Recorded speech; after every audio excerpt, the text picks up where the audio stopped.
And we're live. Hey, is there anybody in there? Let's see. I don't see anyone. No, seriously though,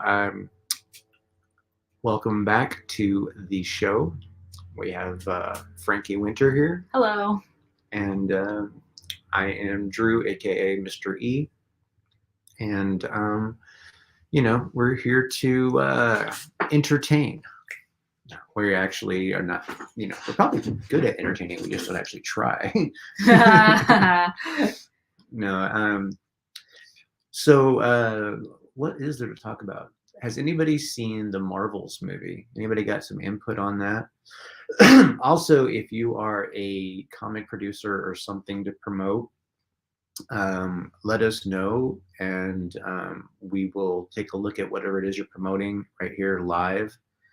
And if you want to get on the stream, we might be able to drop you a link, something like that. Pretty soon we'll be doing the open mic night where I just drop links for everybody. We're gonna start doing promotion of other people's comics and other projects soon. Just kind of want to get the sea legs back under us with the live streaming kind of more regularity. You guys, how do you guys feel about Monday nights? If Monday night's good for you?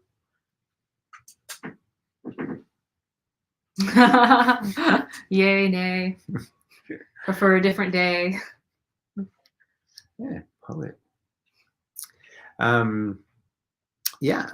So we streamed a long time last week because 6 a.m. Came and hung out, and I hadn't talked to him in a while. Him and I have been on a lot of live streams together. He's a good friend of mine. And I hear a dog. Yeah. So if you have questions in the chat, ask away. Please, ask questions for Frankie too. Don't just, it's not the Drew show, even though it is my channel.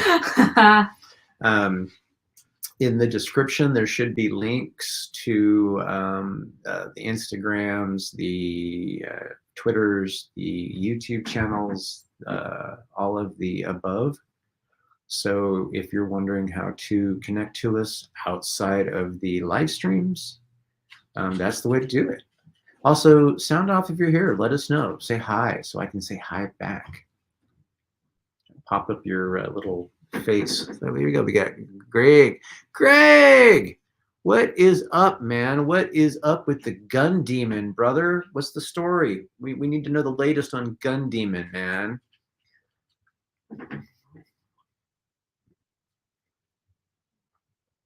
Yeah, it's been a tick since we've been streaming. I've actually been streaming the last, this is the third Monday in a row? Really? Yeah. Okay, so this is the third Monday in the row we come back to streaming. This is Frankie Winter. Hello. It's Greg. Hi, Greg has a property called Gun Demon that we've had him on the show talk about. It's in stasis. It's in stasis, huh? That sucks. Is that a good thing, stasis, or a bad thing, stasis? I mean, last time we talked about it, you were like, working on all kinds of stuff to go along with it. Did you have a campaign, and or are you still waiting to launch a campaign? I'm so out of touch on all this. I'm trying to get back in on it. So let me know, man. Is there something we can go check out? Stasis. It's like, it's like freeze dried. It's like cryostasis. Yeah. Yeah. By the way, have you seen the let's see here, what's he say here? He says, I'm about to have prototype decks for my trading card game printed to launch the TCG. The first deck we're launching from Battlegate is the Gun Demon deck, so I'm hoping to have TCG will bring in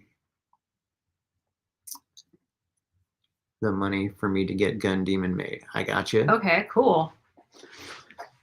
All right. So yeah. Is Gun Demon finished being drawn yet? I know that it was in progress. You had like some pretty good imagery that you were throwing out there for a while.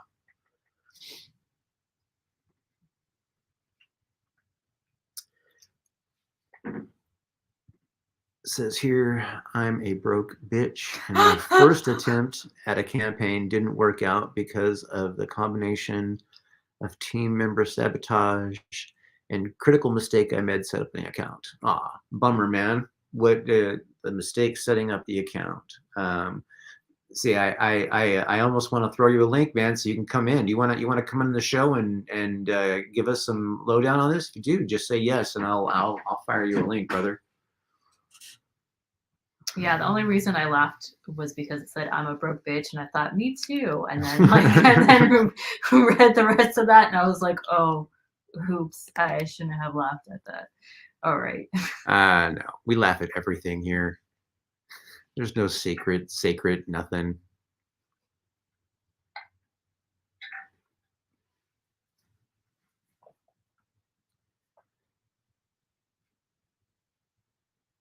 Okay, yeah, I totally get that. Yeah, and that's it's cool, man. You can be gross. It's it's not like we can smell you. All right, let's see here. I'm gonna try and find your Twitter. It's been a while, so let me locate your Twitter here real fast.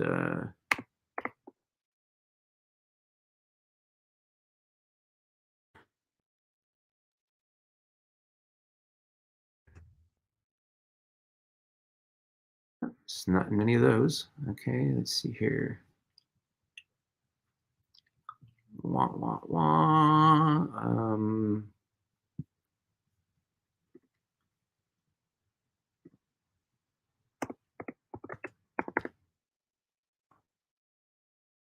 There we go. Gun Demon Greg. That's going to be you.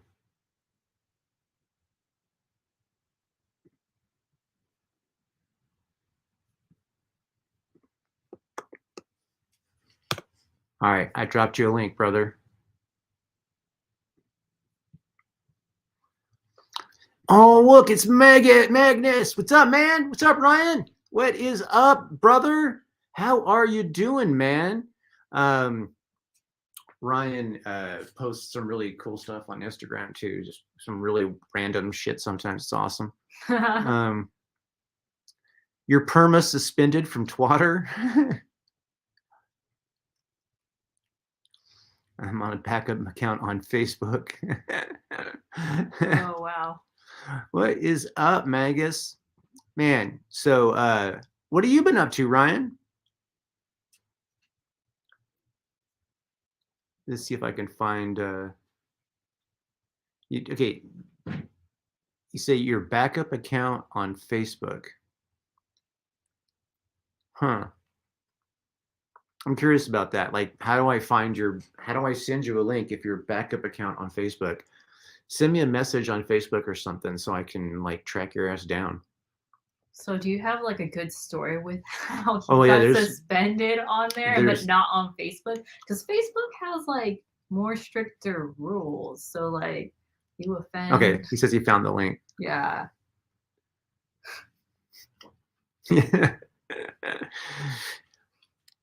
Yo, so Ryan, what is new, man? What have you been up to? Okay, wait, we go. I got a message sent. Cool. So we got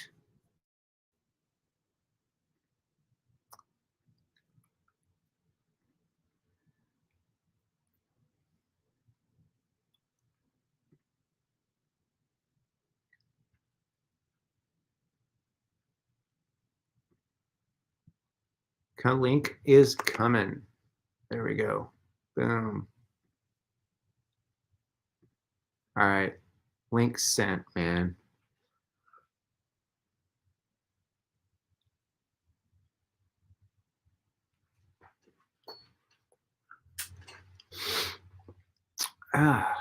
So yeah, Ryan, I still follow what you're doing on Instagram. Every once in a while, you post some pretty cool stuff. Sometimes it's some crazy stuff. Oh,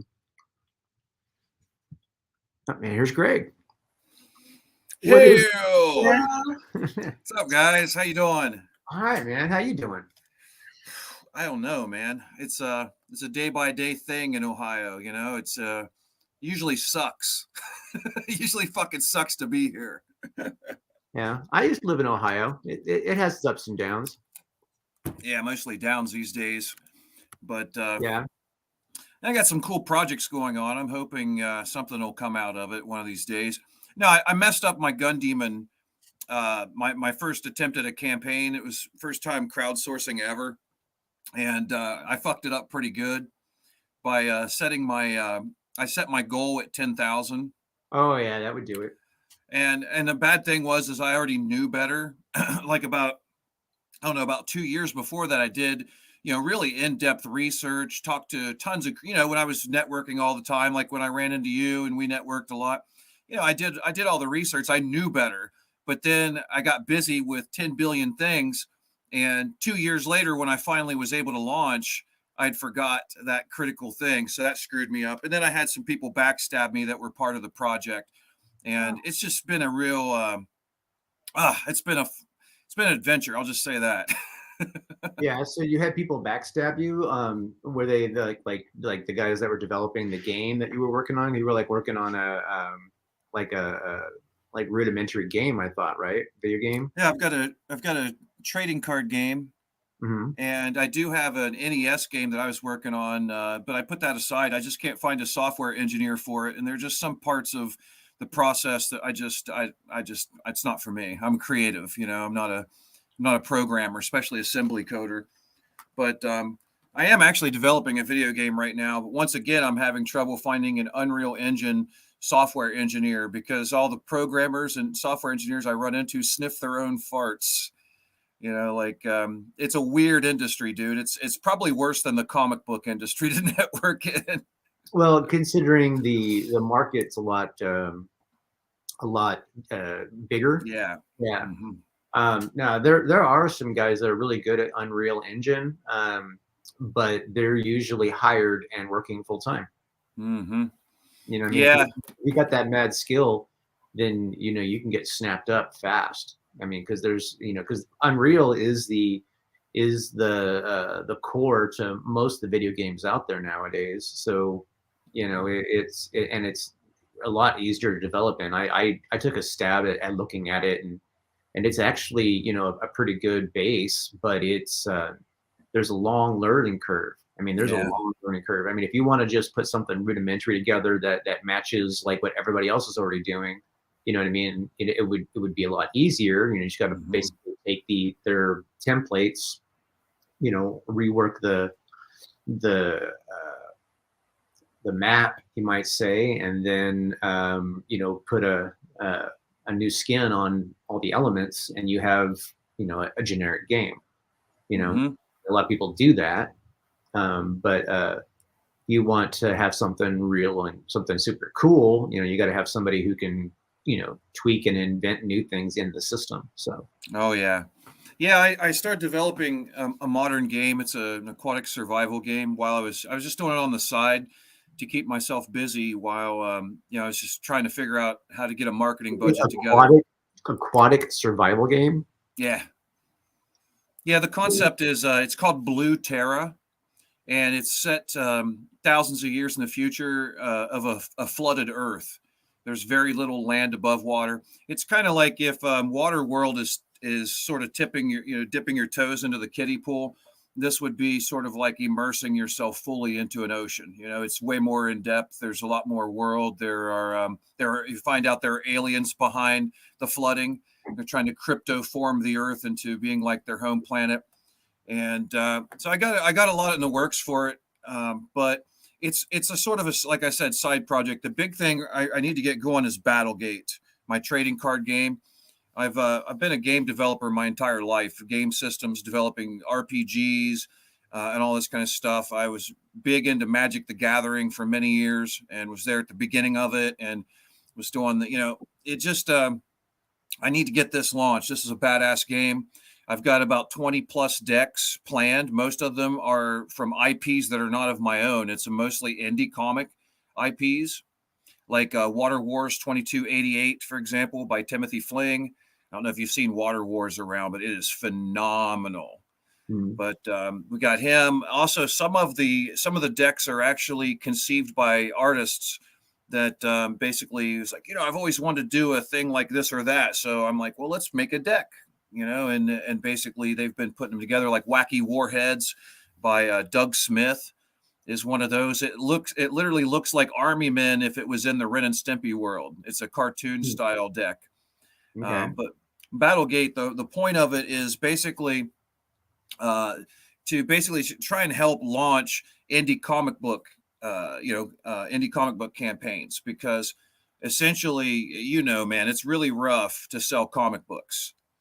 It really is. It's rougher every year too. Yeah, I mean, you've got a really great looking book, and still it's not it's not doing what it deserves. None of us are really. I don't know. A lot of us aren't getting what we put into it, getting back what we put into it at least. But the thing is it's that really that makes it hard. That makes the game really difficult. Being upside down on it. But the thing that I've discovered is that you got to keep plugging away. You know what I mean? And there's a lot of elements to the industry that just that are hard to break through. But a comic book is the best way to establish an IP. So that's what the trading card game's about, because I do R&D every day, every day on multiple entertainment industries. I want to be the next George Lucas has been my goal pretty much my whole life. That's why I shaped my life to put together a multimedia company. So I've networked for decades in the different industries. I'm now just finally getting around to networking fully in the video game industry. I've been on the sort of outskirts of it for a couple decades, but now I'm like fully enmeshed in it, and I'm regretting it. So I've only really met one person that I find to be a very quality person, and that's Ryan Todd. He's the head developer of the art team behind God of War Ragnarok. He's a super cool guy, really talented, and he knows how to network. He's really pro. He knows how to talk to creatives. The rest of them I've run into, they expect us creatives to be programmers. Like we're supposed to speak their language. It's like, bro, what we do takes our whole fucking lifetime to learn how to do it. We don't need to spend another lifetime just to learn how to talk to you. Like that's some of the fart sniffing I was talking about earlier. Like these guys think they're awesome. And maybe some of them are in some ways. I'm sure some of them are, but to have that attitude, it's the Dunning-Kruger effect, Well, what I have found is the people that are guilty of fluffing themselves don't really deserve it, and they have to fake it till they make it kind of thing. Yeah. And that's why you run into that. Like I said, the people that are talented and skilled and know that they're good at it, they tend to just be successful. I mean, it's like that in any high dollar industry that requires clout. You know what I mean? There's even a degree of it in the comic industry. You know what I mean? Oh, yeah. But I mean, like it's probably the most prominent in film. Mm-hmm. And there's people that will. I mean, the people that are the most successful don't have an ego. Mm-hmm. They will help other people on their way up, and they will because they make other people successful as they're getting bigger, right? Those people send more success at them, and they just get more and more and more successful as they proceed up the ladder. The ones that are selfish and dicks, they may have a career, you know what I mean, but they're not going to be multimillionaires. They're not going to be superstars. They're not going to ever do anything huge, because they're going to make enough people not want to work with them. Well, I wish that were the case, because then there would be some justice in the world. But most of the ones I'm talking to, in fact, all the ones I've been talking to are all highly successful. It's just, and some of that goes to their heads. I think it comes down to this. I've got a really powerful creative team, and anyone that knows anything about creative industries understands that the creative team is the heart blood of it. The programmer, I mean, you can be a very average programmer and still end up making a game that's hugely successful, because especially these days with Unreal Engine and tools like that.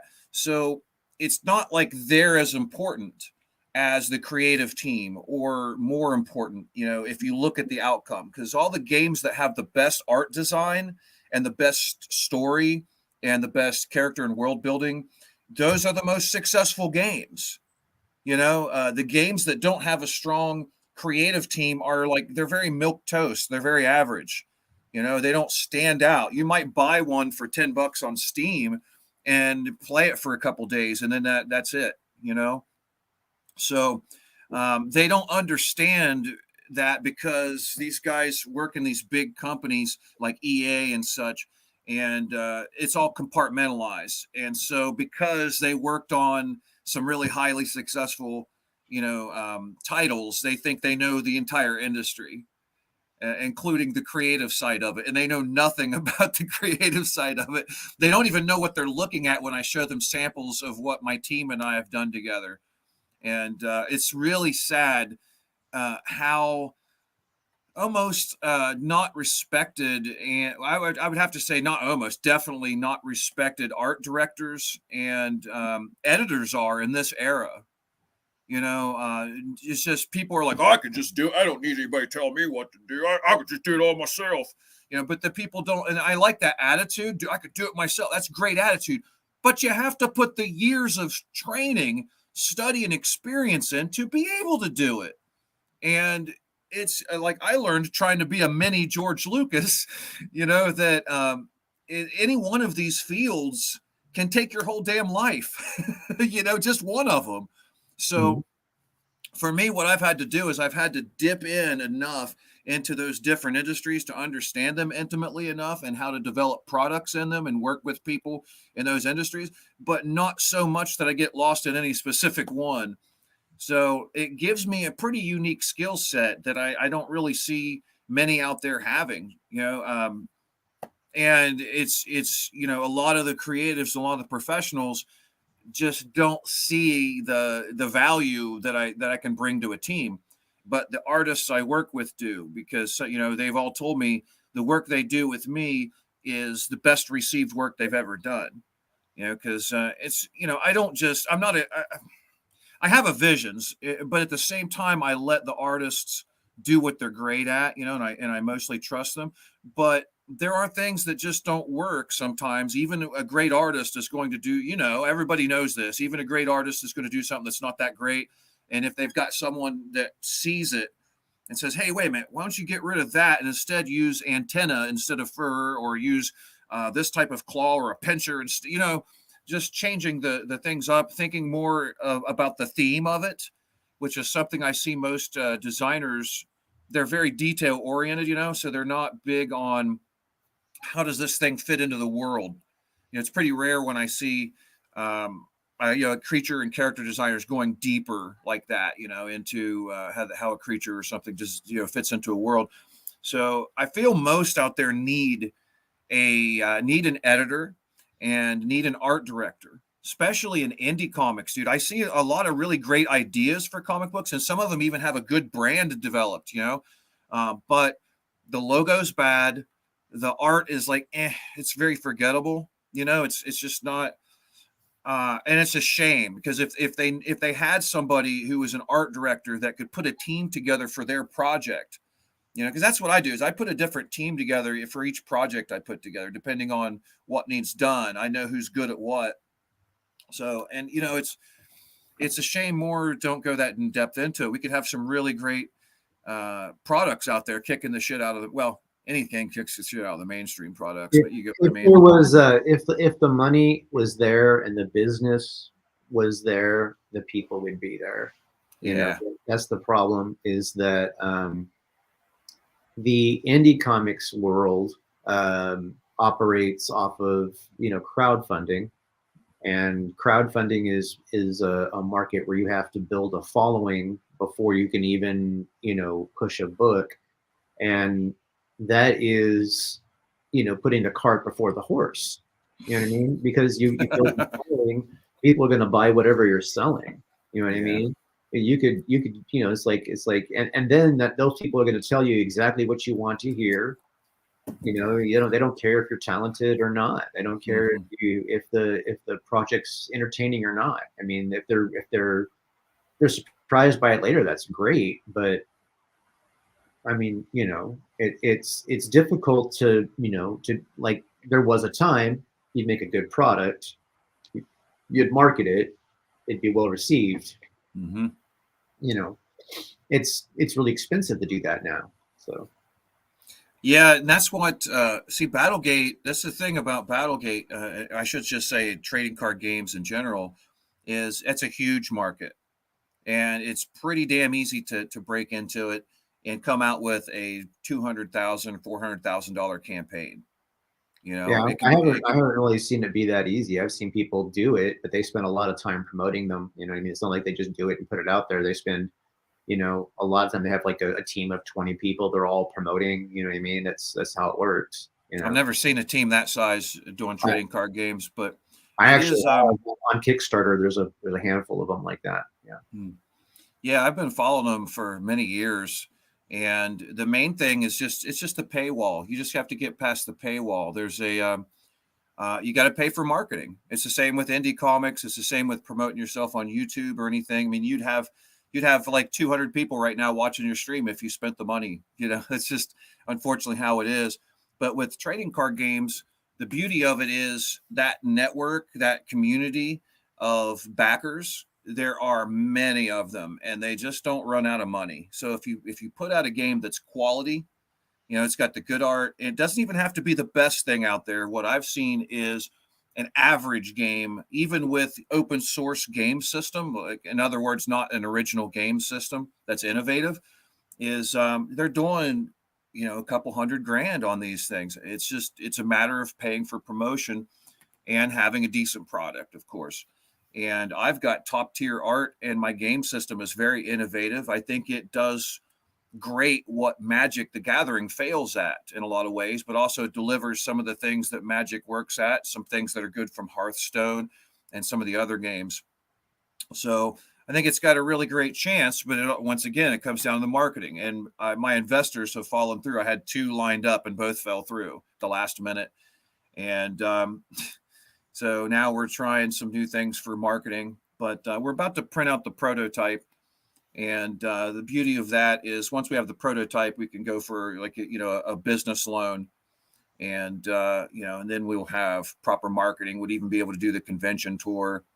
And once Battlegate's established, it'll be a great platform for launching indie comics, because I started to talk about R&D earlier. The reason I brought that up is I found that Wizards of the Coast figured out many years ago how to sell comic books and novels to the younger generations right now that really aren't buying them and aren't normally reading them. It's because you get into the trading card game, like they get into the game and they see the characters in the game and they like certain cards and they remember those characters. Then they're like, I want a story about this character. And they find out there's a novel about the character or there's a comic book about the character. They jump on it. And it's got them reading. So, you know, that's my idea, is basically Battlegate launches these IPs, and hopefully it works so that it makes money for the creators that we partner up with, you know, and launch their IP. And then they've got enough money to go and hire like top tier artists, like be able to have a Simon Bisley cover and then pay $10,000 for marketing if we can get this rolling right, you know? And it all comes down to the money at the end of the day. It really does.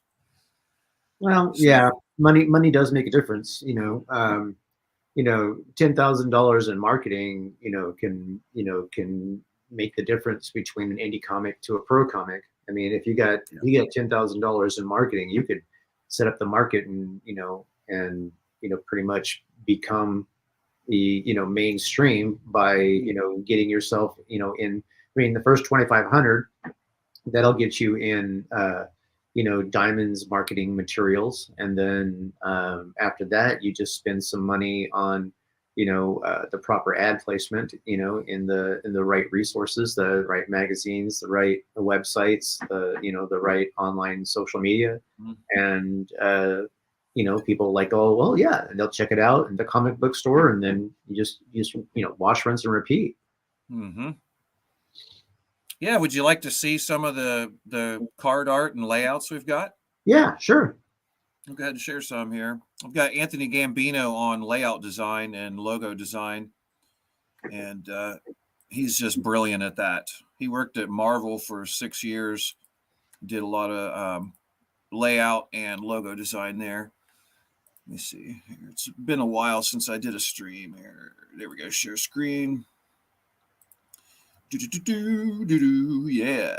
So basically, I'm starting with the Gun Demon or the Gun Demon deck. So I'll show you some images from that. Let me go ahead and open that first before I share. Sorry, I know this is boring. I should have been prepared, really, but I didn't think I was going to be streaming today. So. It's okay. I knew I was streaming today, and I'm not prepared. I feel you. Okay, so here we go. I got share. Oh, wait. Yeah, I think that's the way. All right. Can you see that? The promotional image. Let me see if I'm doing this right. They've changed the interface since I did this last. Sorry. Okay, so there's that's a look at the promotional art. Here's some crap. This is a new laptop I'm on too. So this is some of the art for the Destroyer Demon card by Carlos Villa.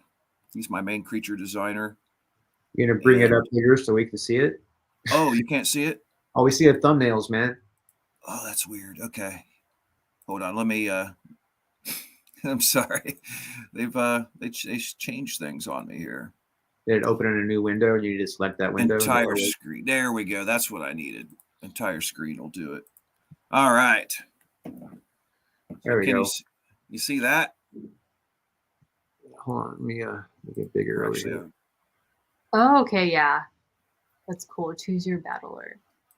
Yeah, that's the promotional art. That's one of them at least that Anthony's done. And this is the art for the Destroyer Demon card. I really love that one. It's like a really scary moth. Yeah, or a cockroach or something. He's got a lot of different parts on him. Then the Gun Demon. Well, we had a bunch of. Let's see, where's the one that's the finished? As you can see, Anthony did a bunch of different samples for the layout. We tried a bunch of different ways, and anyway, they all look great. Anthony does great work. That's the Gunny card, as you can see. The Abaddon. Why is it doing? That's really weird. That okay, so it's. I don't want it to bring up all of these. I think you have them selected. Yeah, I don't more. I don't know why. That's really weird. That's not. I'm a train wreck. I don't know how to deselect it. That's really weird. This is a strange interface. I've never used it before. Anyway, enough excuses. Here is what the finished card for Abaddon looks like. I'm really proud of that one. That one's cool. Pretty sick. I'm really happy with that villain. And let's see, this is the Gunny finished card. Where is it? There it is.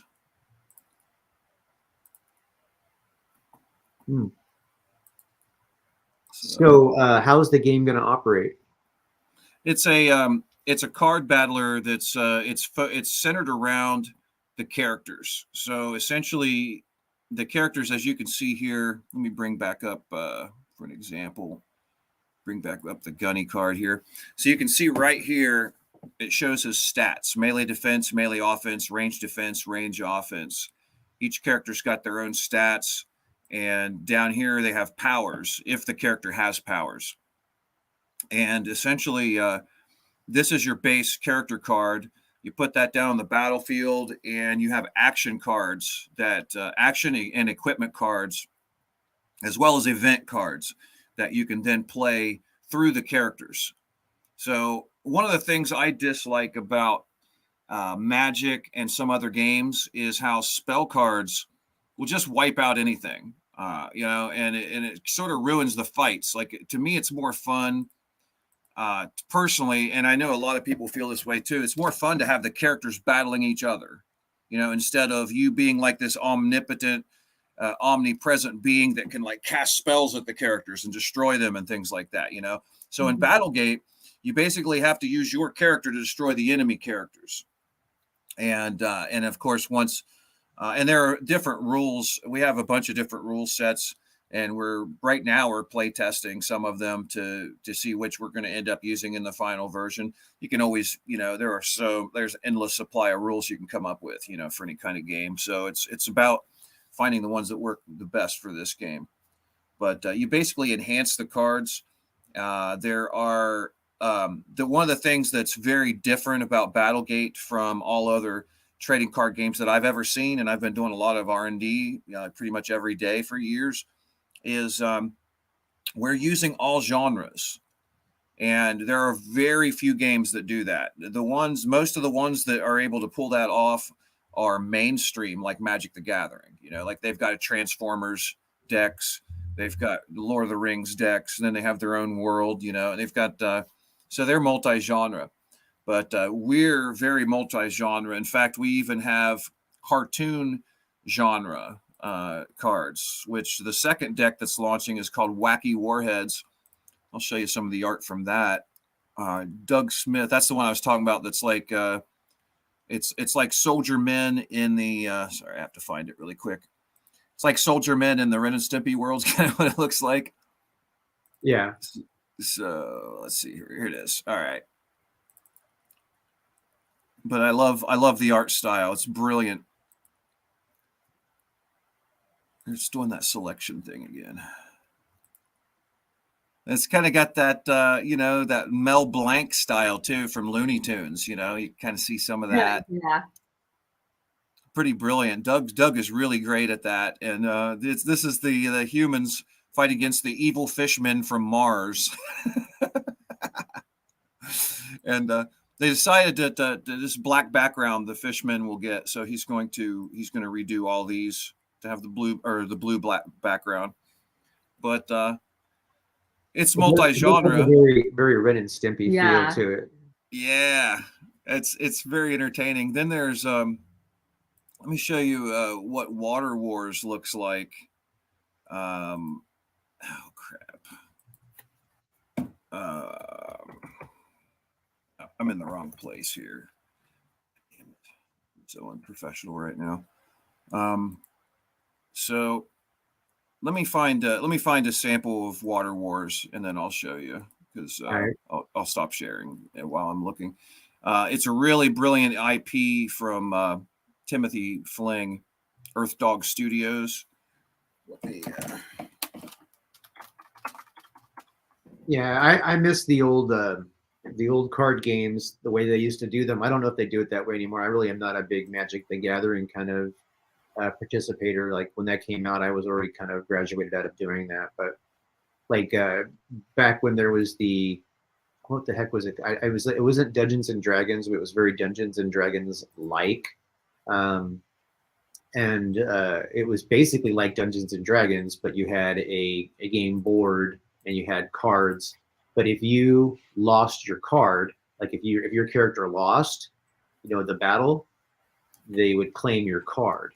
So if you didn't win often, you would end up with less cards. And then those people would have your cards for the next time they went on, and then they would, win or lose.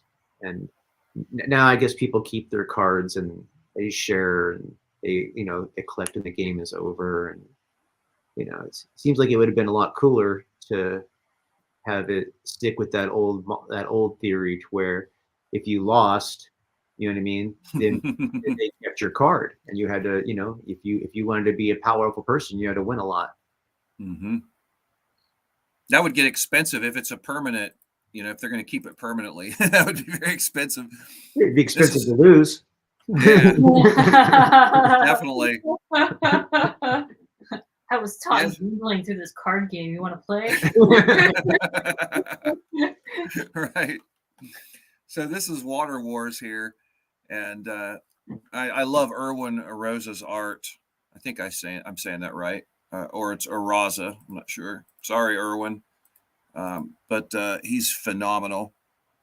Let me find some more art from Water Wars as well while I'm at it. He also Timothy has some other worlds, so I figure we'll also end up doing decks for some of his other books as well. Just look at that. That's brilliant. I love that style. It's this is a post-apocalyptic setting where people are fighting over water. It's like a big sort of desert, and yeah, it's pretty neat. That'll make a really great deck. He has a lot of really great characters. And the beauty of another thing that makes Battlegate very unique, not only are we multi-genre, each genre has its own game mechanics, and they vary in difficulty. This is something I've never seen or even heard about in any trading card game until I developed it. So I think it's one of the elements I think that are going to be very unique to Battlegate. But like our cartoon deck is super simple. The rules are very simplified, but it's also designed to work with all the other genres. So when you play, when you play with a mixed deck, you could have a card from the Gun Demon deck, a card from the Wacky Warheads deck, a couple cards from the Water Wars 2288 deck, for example, and so on and so forth. And so you can do mixed decks like that, but also each deck is designed like when you back it, you get a 60 card deck, and that's the entire deck. There's none of this crap where you have to keep buying boosters hoping to get a card that you want. You are going to definitely get each of the cards. If you want extras, like multiples of a specific card, obviously you have to buy more decks. But the decks also come with a self-sufficient 2-player game. And, so essentially you buy that deck, you and a buddy can sit down and play a game using that deck right away as soon as you learn the rules. So there's quite a bit going on with Battlegate that I feel system-wise is very strong. And you can see that the art is very strong as well. I've been selecting IPs that have really excellent art and character design and all that kind of stuff and good branding. So I think it could do well. It's once again, it comes down to the paywall, but having this prototype done, once we get that done, that'll be the real kicker, to set us to the next step, I hope. So. Yeah, well, the Kickstarter board games, card games, they tend to do pretty good. You know what I mean? There's a big audience for that. So even better is GameFound.com. They keep them pretty simple, though. You know what I mean? They don't go very complex with them. So yeah, even better is GameFound.com. That's where I'm launching from. GameFound has almost taken over crowdsourcing for tabletop gaming, such as trading card games and battle games and all that. So that's who we're launching with first. We'll probably do a Kickstarter, but once we get the ball rolling, the idea is every 30 days we're launching a new deck campaign from a different creator. So essentially, it's going to be, I think because of the several years of networking I've done and the connects I've made with a bunch of different creators, that's what makes it possible to do this. Whereas most trading card game developers aren't able to have that many IPs. You would actually have to pay out of pocket and have a team, to keep crunching out quality IPs like that. But, I'm hoping that this will save my ass and also save some other people's asses. And I'm hoping that we get that rolling right. Then I'm going to launch Gun Demon. I'm not giving up on launching Gun Demon. It's not an option. I'm not going to give up on that. Sometimes I try to give up. I go, oh, I just fucking can't handle this shit anymore, and and I go, oh, that's right. I don't have a choice. I have to make this work. Yeah. So survival's a good motivator. I understand about about dealing with idiots. I mean, I've gone through 3 different game development companies that I'm just like not even interested in talking to anymore because they're like all they start off, they're all telling you everything you want to hear, and then they move over to, oh, it's going to cost you this exorbitant amount of money, and I'm like, how could you possibly charge that much to create a video game and expect to make a profit for the person making the game? You know what I mean? It's like you do realize that it's an industry, and even EA Sports wouldn't pay that much for a game that was it's like, how are you charging that much? Yeah. And so it's pretty unrealistic. I mean, the only way to seem to be profitable in the video gaming market is to have a contract with somebody who already has a full-time staff, and most of the developers are working in a country that that $5 an hour is a lot of money. So yeah, it's one of those things, and you can't develop those people yourself because it takes forever to build a team, and and those places that already have the workflow, pretty much lock up all the talent. So it also boils down to this too. There really are not that many talented game developers I see out there. Yeah, like the mainstream really doesn't have any. Everybody I talk to, the cool people I talk to in the mainstream that work in some of these big companies, they admit that there isn't a single game developer, real game developer that they know of working for any of these companies, because essentially what all these companies are trying to do is clone a successful game. Instead of finding somebody that has a really unique vision and a new game with mechanics that might even create a new genre, for example, instead of getting behind something like that, they want another clone of Call of Duty or another clone of World of Warcraft or et cetera, and that's not a game developer. I mean, people can wear that tag and they can get paid a lot of money to have that position, that tag. But at the end of the day, that's a creative title. You're supposed to create, not copy. It's like being like the fake AI, that's just stealing everybody's images and people are calling that art, or it's the similar kind of thing what these head developers of these games are essentially doing. And it's the same with trading card games. And unfortunately, even Magic the Gathering, dude, I looked at, like I could bring back up, I showed you the Gunny card, and he's got stats, and then it's got the powers and all that. Well, the powers and the stats match the power level of that particular character. And every character we make a card of, the power level and the abilities match what that character does in their stories. Whereas I looked at the Lord of the Rings deck that Wizards of the Coast just released for Magic the Gathering. It made no fucking sense. Like I looked at the Witch King of Angmar's card, and the powers and the power level made no goddamn sense with that character. That character is one of the most powerful characters, in that entire universe. And I saw other characters that they had from that universe that were weaker than the Witch King, that were higher in power level in the Magic the Gathering game. Because what they do is they essentially got guys that do the math, that put together, okay, so this deck, we're going to have this many flying creatures, and we're going to have this many that has that ability, and we got this new mechanic, and they think very mechanically like that, but they don't think about the actual IP and the actual world and characters that they're developing for. So it's like they just grab the characters and throw them match them up with some stats that they have already developed. Yeah, because they're trying to make a buck. Yeah. The thing is you make better money. I mean, this is the thing. They're making great money. So I'm making zero money. So people could say, what the hell you fucking know? But the thing is, I've observed the industry for, along decades. And I've seen that when you make something that's good quality that people actually want, that has replay value, you make a lot more money over time. So the smart thing is to do it right the first time, right?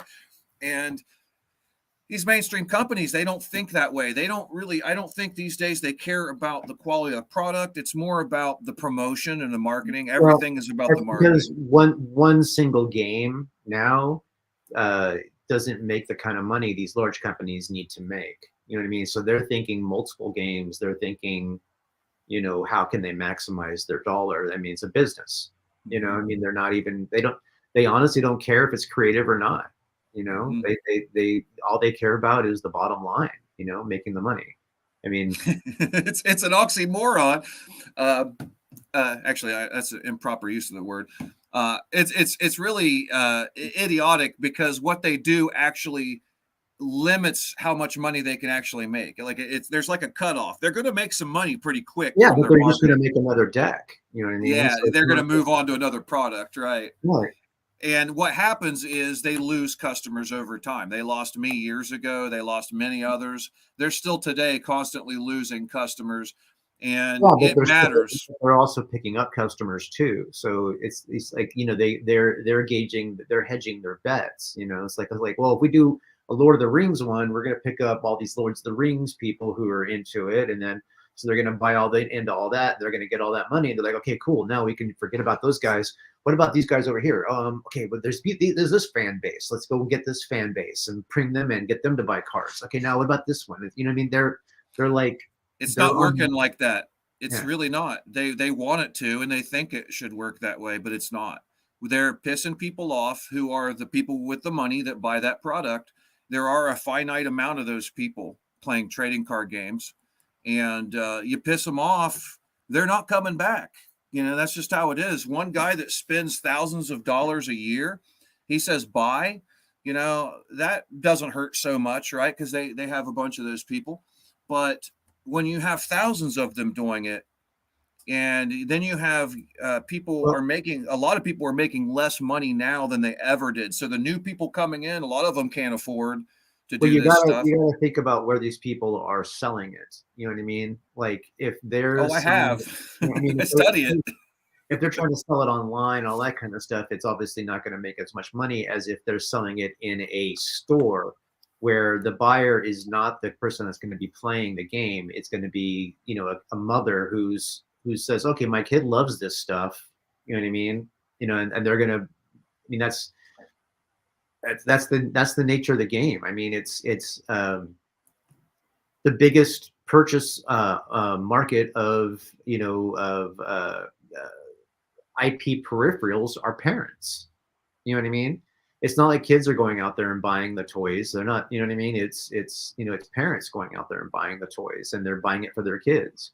It's like I found that out the hard way. You know what I mean? It's like you can have a great IP, you can have a great property, you can have a great story, and unless that's being made into a movie, it's going to not matter very much. Because it's not going to get the attention, it's not going to get the notice unless something happens to catch fire. And then even then, it's still who's going to purchase it. The hardcore comic people, they have their IPs that they're into. They will try something new here and there. But still, in the comic book stores, you know what I mean? It like half the business is parents going in there to get something for their kid. You know what I mean? And they don't know what their kid likes. They don't know what their kid wants. They just think they know, and they go in and oh, that's new, and okay, whatever. It's like when they go into a toy store. You know what I mean? You go into a toy store, and the parents are buying what they think their kid is going to want. Unless their kid goes, oh, I want that, I want that, I want that. You know what I mean? Like little kids want everything. But like older kids are harder to shop for. They're a little bit more discerning. It's a challenge. You know what I mean? And then and the nature of kids change, the nature of parents change, the nature of markets change. I mean, if you can figure out a flawless niche, hit it. But I mean, there's a challenge everywhere. Oh, sure. I mean, I got my fingers in a bunch of different industries, And people are like, oh, why don't you just focus on one and make it work? I'm like, because it's not guaranteed. Doesn't work. It just doesn't work that way. You got to have multimedia. It's just, the mainstream has it, and if we're supposed to compete with them, we have to have multimedia products. Now, what's happening with Magic the Gathering though is what's happening with all the other mainstream like video games and movies and everything is the communist psyops. They're pushing the gender nonsense. Even at their conventions, their tournaments and all that. Like if you don't if you don't use the right pronoun that they want you to use for somebody there, that you'll get kicked out. So you spent thousands of dollars to travel, you've saved up, you bought all your cards, you've been training hard, to playing the game to be a badass at the tournament. You get there and there's some weirdo that you can't recognize if it's a male or female. It's something strange. And so you say the wrong thing and now you're kicked out. Bye-bye, buddy. You're gone. A lot of people are pissed and they're sick of it. And they're tired of being bullied by this nonsense. I think I speak for the vast majority of people in this country when I say nobody cares what gay people are doing with their genitals. We're not trying to stop them from being gay. It's social media and media psyops that is meant to have effect. And I am pretty convinced that it's industry sabotage from inside to harm the U.S. economy, because that's the only outcome that's really coming from it. And it's also weakening the younger generations, so that we have less protector types. So that's what Wizards of the Coast are doing, and the quality of their game has been diminishing over the years. It started many years ago when they released an expansion or season, I forget what they call it. It was the one that had the slivers. And they would introduce new decks that had special special mechanics like powers or whatever that you had to have by those decks to get the counters for those powers. So if you're playing a deck and somebody uses the new one and you don't have the counters for it, then you lose. What's up, Baz? How's it going, Baz? So that turned people off, and also they want to control all of the resale. So they don't want anybody out there, like collectors selling the cards and all that. They want to make all the money themselves. They, as in Wizards of the Coast, who owns Magic. So, which, by the way, it's another one of those examples of what you and I were just talking about. You said, well, they want to make the money, and then I said, yeah, but the things they do, it might make the fast money, but it pushes in the long term. They end up losing the money. It's a similar kind of thing. They're forcing you to come and buy their new cards, but it's every time they do that, they lose a shitload of people. And these, it's like any industry. There are a finite amount of people with a lot of money that want to throw money at those products. And trust me, Wizards have lost a lot of their customers that are important to them. And also when you allow there to be a collector's market, and all the reselling and all that stuff going on, it keeps people interested in your fucking game. It keeps them playing it, man. It keeps them talking about it. It immerses them in another level of it.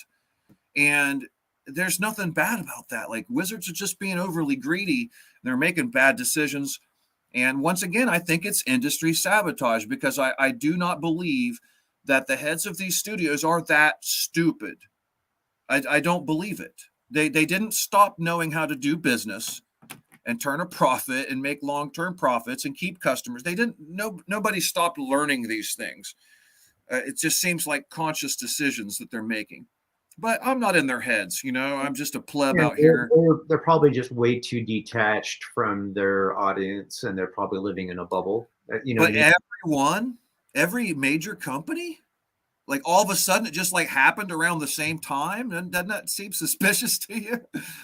I don't know if it happens at the same time. I mean, if one company is successful at doing something and then they change their method, most other companies that don't know what they're doing either will follow suit just because they don't know better. So there is a lot of that too. That's a valid point. but there is no other era of film, for example, where all the movies of the era suck. I mean, there are great movies of every era. There are great TV shows in every era. We're in an era right now in which all the movies suck ass and all the series suck ass. And even South Park sucks. South Park has sucked for like the last, what, 5-6 seasons? And that's like the only thing TV has been able to, put out. I don't even think Matt and Trey are writing South Park anymore. Yeah, I don't think they've been writing South Park for a while. But Yeah. There's like with anything else, you know what I mean? You can look at rock bands, you know what I mean? Like their first albums are great, you know what I mean? And then they kind of get crappier over time. And I mean, it's, movies, the first release is usually the best, you know what I mean? And then the second, maybe the third, they might be good, but then if they try to keep pushing it, it gets worse and worse and worse. I mean, look at the Fast and Furious franchise, you know what I mean? The first movie was fantastic. The rest of them are crap.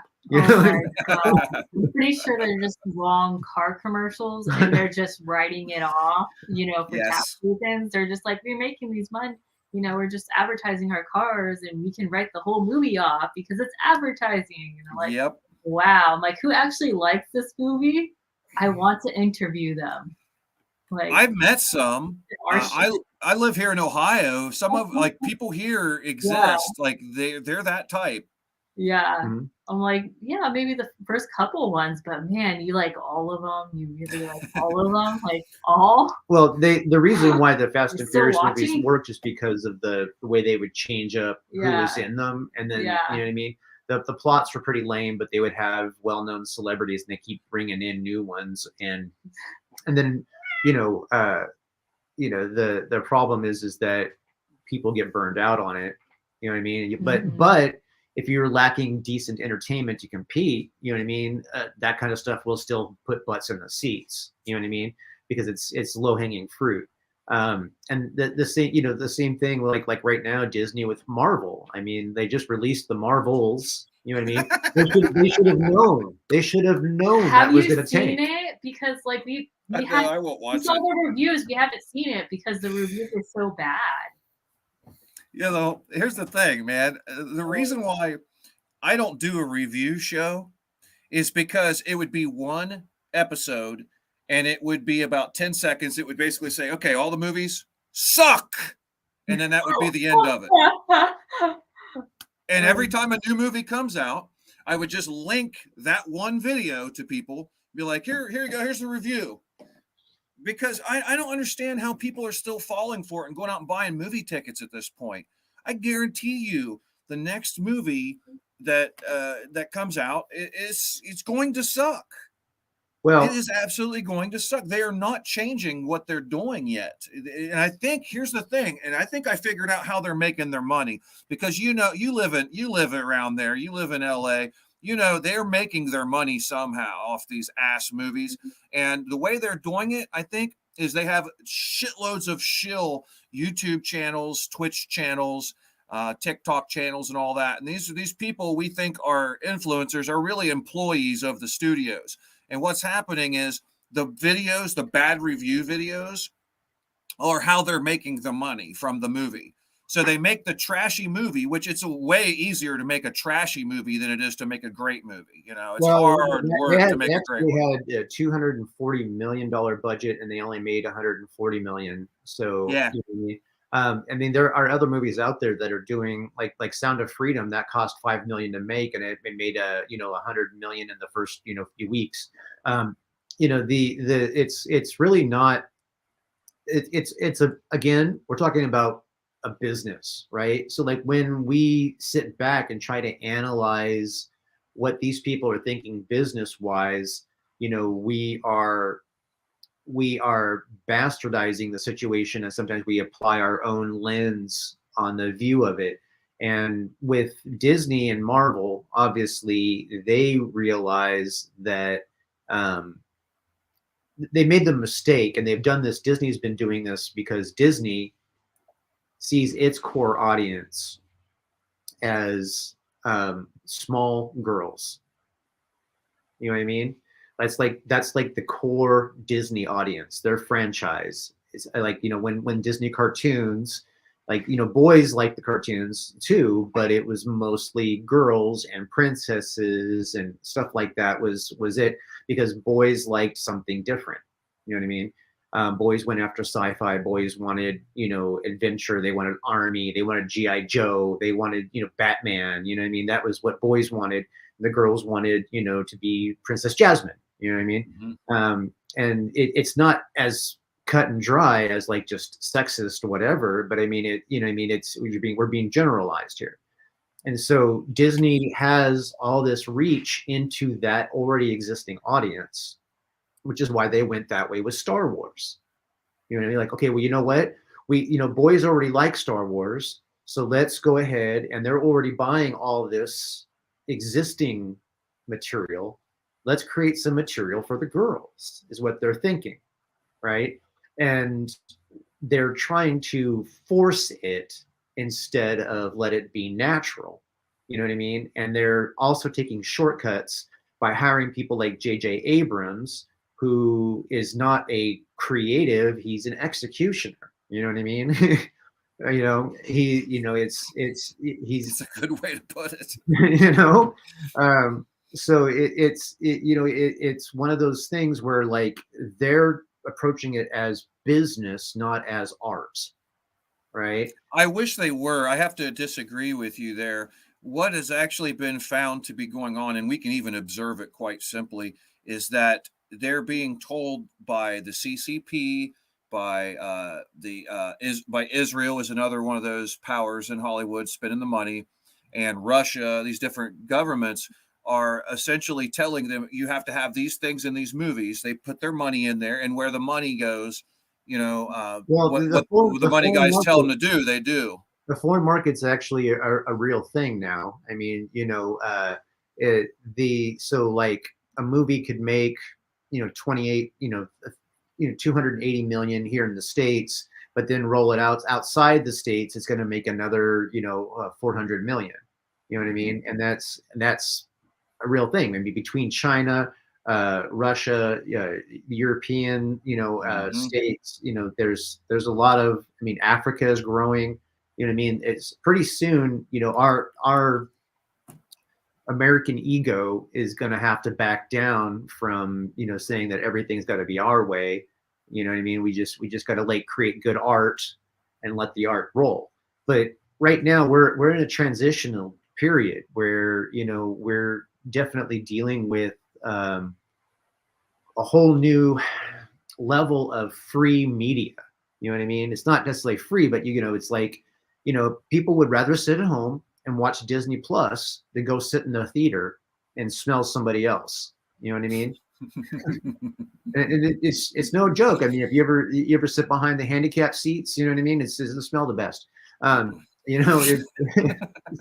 live in Ohio, dude. So like most of the people don't smell good.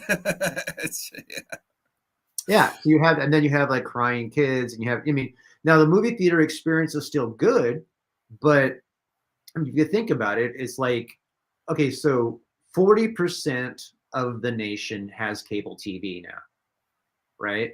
The other 60% doesn't watch cable TV. They watch everything through the internet. They will go with what is more convenient, Mm-hmm.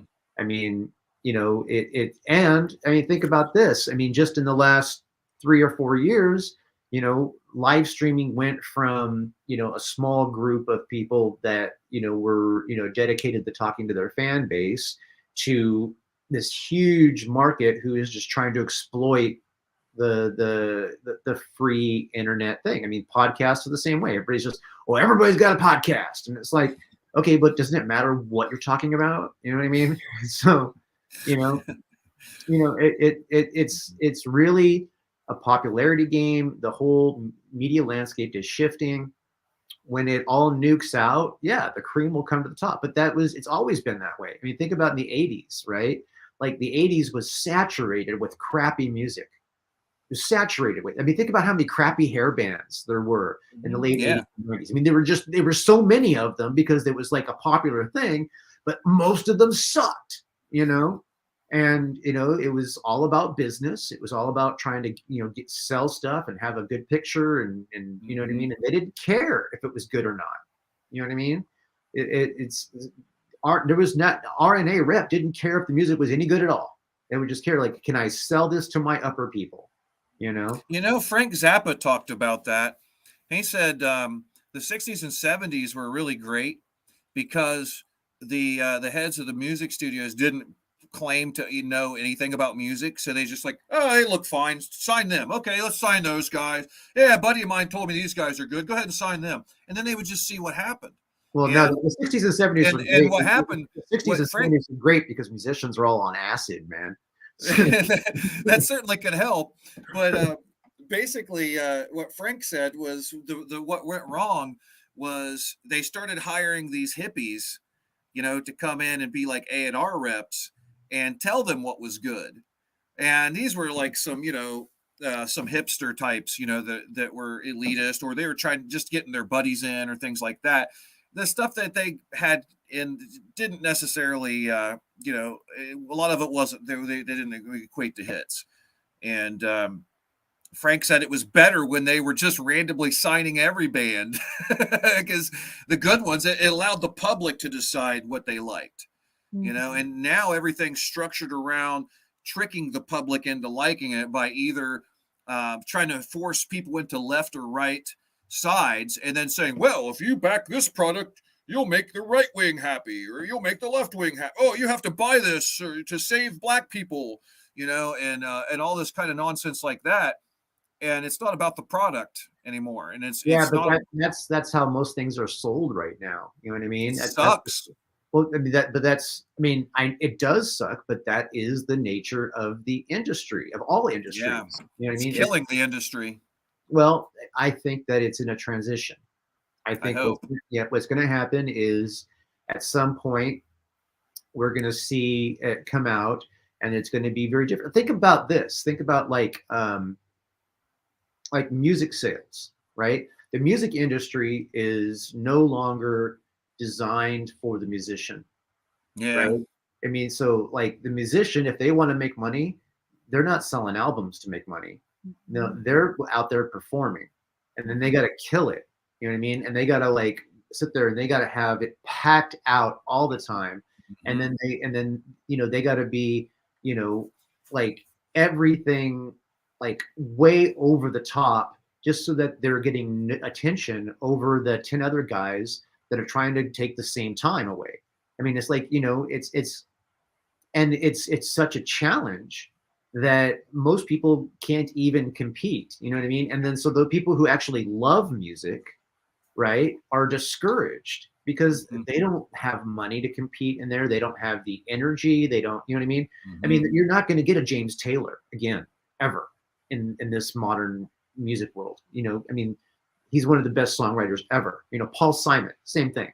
One of the best songwriters ever. It's going to be hard to find somebody of that caliber to come out because, I mean, Paul Simon, Simon and Garfunkel, they had a whole bunch of really good, catchy tunes, you know what I mean, that got on the radio and then they got into people's heads. Now there are still bands that get on the radio, but those new rock, those new bands, those edgy ones that are creative, they are not, they're not really doing like they used to. I mean, first of all, most people don't even listen to the radio anymore. You know what I mean? They listen to their playlists. And how do you find that music? You find it through your friends, or you find it through your TV show, or the algorithm. Yeah. I mean, everything's got its own algorithm. You know what I mean? But what it is like you got to think about where the influence is coming from, right? So we now have an influencer market, right? So I mean, that is just sad and true. That is the future for a while. Influencers tell you what to buy, and we have a whole another level of entertainment that people are, getting into, you know what I mean? Like, the whole, I mean, with the internet, you know what I mean? We're getting all kinds of different access to all kinds of different things, right? Now, if these live streams, right? Like say if you're like you were able to like like the whole people watch gaming and that kind of stuff, you know, most of the people that watch that kind of stuff are trying to figure out the tricks to the game so that when they play it themselves, they know how to win, right? I mean, it's a they'll search for the game, they'll go and try and find the steps, Yep. and then so these games are already popular, and then they have a whole nother. It's like, okay, well, that market kind of fizzled out. So how did they do? What did they do next? They put girls in bikini tops playing the games. You know what I mean? Nobody cares about the game at that point. You know what I mean? They're and then that becomes a thing where now there are people who follow them as if they were serious entertainers. Yeah. They grew up 3 or 4 years of development doing that. You know what I mean? So that shifts a whole mindset. I mean, I mean, we're guilty of it for our generation. The generation ahead of us is guilty of it. The generations after us are guilty of it. You know what I mean? It's if you really sit down and just break down the social spectrum, you can see that everything has its ends and flows. I remember when I was a kid, Motley Crue was like, "Oh, that's the coolest thing ever," and my mom would be like, "Oh, dude, yeah, your music is not even near as good as our music was." And I mean, after I got a little older, I agreed. You know what I mean? It's like, yeah, the 70s rock actually is better than the 90s rock. Okay, you win. It's like, but the thing is though, as a kid, all my friends listened to it. I thought it was the coolest stuff ever. You know what I mean? I thought it was the best. There was nothing better, and it's because of what my friends liked, and it really influenced what I liked. There were some things that I influenced my friends, like most of them had no idea what Heavy Metal Magazine was until I was all, "Hey, look, check this out." They're like, "Oh, that's cool. It's art with titties." You know what I mean? They're like, fun. Yeah, it was fun. Big and, fun. And now it's not even like it was. You know what I mean? And then here's the thing: is like the Me Too generation. Right, which is what it was just a Me Too movement. Now it's a Me Too generation, has basically toxified the landscape. You know what I mean? It's like everything has to be sanitized. Everything has to be safe. You know what I mean? And it's when did America become the land of prudence? You know what I mean? China took over.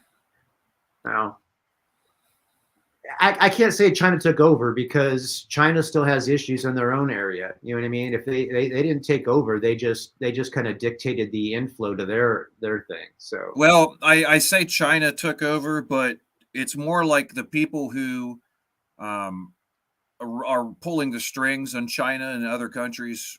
They've completely taken over the U.S. Maybe they always did control the U.S. People call it the deep state, but what's going on in recent years here in the United States is very much the way things are done by the CCP. And a lot of people don't see it, but we have a social credit score in this country. I've experienced it myself through the family court system. Once you have a low score, they treat you differently. I can't prove, obviously, I can't show you the documentation, but they just do what they want. We have a fake government, all the things done to me by the family court system are illegal in the United States of America, according to the Constitution and Bill of Rights, but they did it and they got away with it because I don't have the money to fight them. And that's the reality of what we've been dealing with in this country for the last couple of decades. I see it where a lot of people don't, because I'm in a low economic region that is highly targeted with economic attacks, pollution, and a lot of other things. It's very much here in Ohio, very much like what a lot of people experience in China, in a lot of ways. I've seen it around the country too, in different forms. You're in a high factory environment, and that means you need a low paid workforce, right? Yep, that's it. And the family court has me shut down to the point where I can't have a day job. I mean, I can, but nobody wants to work for like 60 cents an hour or whatever it ends up being. They take almost all my money away. I can't survive like that. So it makes it to where people either, commit suicide, or they have to have a hustle. In my case, I'm trying to use my creativity, to try and produce products that wow people, hoping that something can happen there. And it's just crazy, dude. I honestly, I've my travel across the country, I've seen that most of the country is basically a third world country, and the media makes it out like we're first world. It's just, it's bad. I've seen third world countries, and we're not anywhere near there yet. But I know. Oh yeah. Oh, I've experienced it, dude. I've lived third world living in this country. But I've been exploited for my labor, injured, no health care, low pay, well, when you you name it. I mean, Living in a shitty house with electricity that's going to burn down the house at any time. It's drafty and cold, that's like an African house. That's still Sicknesses that they don't have in Africa. They're healthier in fucking Nigeria than we are in this fucking country. They're lying to you, Drew. This isn't first world, buddy. We don't really have it better. Now, some do. You're in an area where there are people with money, so you're seeing people doing well there. You're also seeing people doing bad. We have people camping on the sidewalks here, man. I see it. Yeah, that's third world, man. That's not supposed to be in the first world. Third world's very different, but I mean, let's not get into the politics of that. But I mean, it's a very different thing. What we're experiencing is